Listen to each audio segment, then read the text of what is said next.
Morning everyone, Rookie from Womby's Kitchen here. I am going to be making keto bread today. I'm going to do it at real time so you can see how long it takes, i.e. it doesn't take very long at all. Okay, so start with a little ramekin. In the ramekin we're going to put one teaspoon of baking powder. Level it off.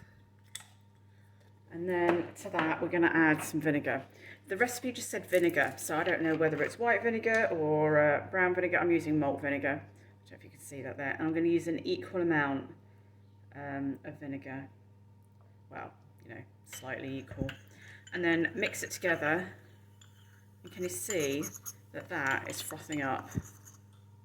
If you've never done this with your kids, if you have kids, a little bit of baking powder in the sink, in a dish, with some vinegar on top of it makes an amazing volcano. Right, set that aside, get a bowl, and now put your curd cheese. Right, I struggle to find curd cheese in every supermarket, so I've actually got Sainsbury's natural yogurt. Oh no, I've got Sainsbury's natural cottage cheese, but actually I ran out of yogurt. I've run out of cheese, so I've actually put some yogurt in this. This might all go horribly wrong. So normally you would put 200 grams of curd cheese or cottage cheese into your bowl. To that, I am going to add 3 eggs. I've just put them in a bowl to make my life easier. You're going to add a pinch of salt, and I know some people don't like salt in their food, but it does need a little bit of salt.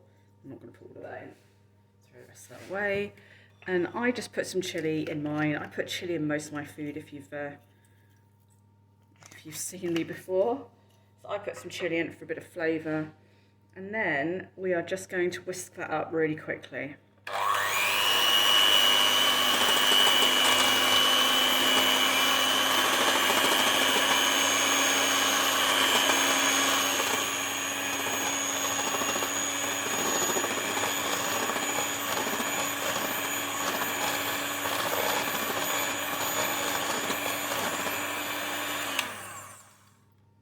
That just means that everything is nicely mixed. You can do it with your hand, with a spoon. I'm just being a bit lazy. This is a bit quicker. Right, I'm just going to get that out of the way, otherwise it's going to drip. The recipe says to, in a separate bowl, mix all the dry ingredients. If you want to do that, that's absolutely fine. I'm lazy. So I am just going to throw everything on top. So I have got some ground almonds, the packet's upside down. Most supermarkets do these. And it is 7 tablespoons of ground almond. So 1, 2, 3, I know you can all count, this is for my benefit, 4, 5, 6, 7-ish. Right, next we've got some Facilium Husk. So this is quite often used in gluten-free baking, I believe. I used it in my scones yesterday, my gluten-free scones, and they had a better structure than they normally do. So I think that's what this does. So it is 2 tablespoons of Facilium Husk. I've just used a different spoon for the ground almonds and my Facilium Husk, just because I use ground almonds for my macarons. Really, you should probably use a different spoon for everything, but for these 2 ingredients, I only ever use them for this. So the next ingredient is nuts and seeds. You can use whatever nuts and seeds you want. I've got a mixture of, I think it's sunflower. Let's have a look. I don't know what it is. And, I'll write it on the thing later. It's definitely sunflower seeds. There we go. And something else. I am going to put 5 tablespoons of this in. So 1, 2, 3, 4. And I'm not a fan of nuts at all. If you know me, I absolutely detest nuts in food, but this is really nice.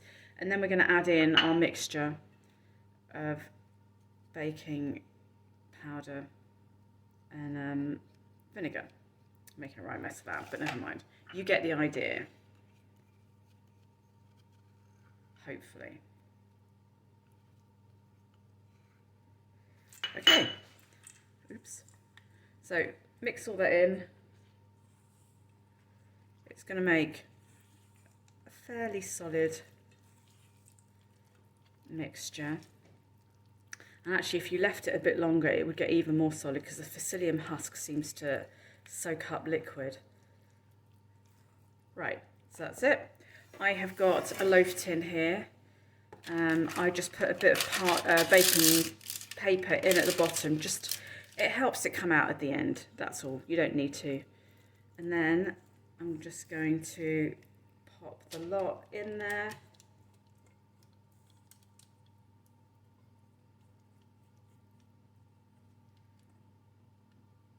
Spread it out a little bit. It will rise. It won't. It doesn't rise a huge amount. Get the last bits in there. And that's it. It's going to go into the oven for, I think I'm going to do it for 40 minutes this time. Last time it was quite brown on top in a 170 degrees Celsius fan oven. And I will show you what it looks like when it comes out. Hopefully the yogurt hasn't made it go weird. We'll see. So this is the gluten-free bread straight out of the oven. It does look a little flatter than normal. That might be the fact that I've used yogurt instead of cottage cheese. Once it's cooled, I will chop it and you can see what it's like inside. So I've just cut into it and made myself a sandwich. I did say that I'd put yogurt in this one because I'd run out of all the cottage cheese or curd cheese that I'd got. So it's a little denser, so maybe if you're using yogurt, whip the eggs a bit more to get more air into it. But it tastes great. It's absolutely fine, so I'm still really pleased with it. And I've got a substitute if I run out. So hope you make it, hope you enjoy it. If you do make it, tag me at Womby's Kitchen on Instagram or Facebook. I'd love to see what you come up with. And another recipe coming soon. See you later.